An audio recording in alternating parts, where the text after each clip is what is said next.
hindi mo dapat inaalis si God sa equation.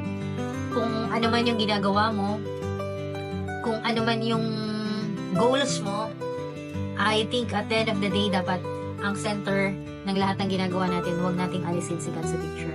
Ni-remind na naman din ako ulit. Kasi, noong 2024, doon ang dami-dami kong ginagawa. Hindi ako masyadong prayful. Parang, sige lang.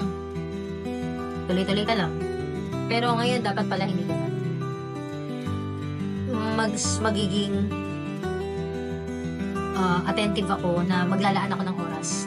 Ano ba naman yung bago ko matulog? Kaya pagkagising. Tapos, kahit masaya, kahit malungkot. Yun lang. Yun. Tapos mas maging masipag.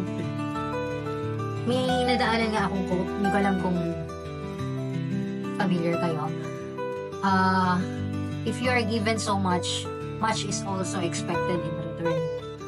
So, kung binibigyan ka ng talent, ng skills, dapat ginagamit mo siya, ni-utilize mo siya na mas maging mabuting tao, mas makatulong, mas makapag-share ng alam mo sa mundo.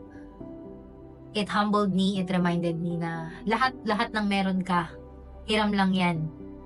Hiram lang yan. Hindi ikaw ang may gawa lahat yan. Hindi ikaw magaling. Magaling ka, yes, per se. Pero saan ba galing yung galing mo?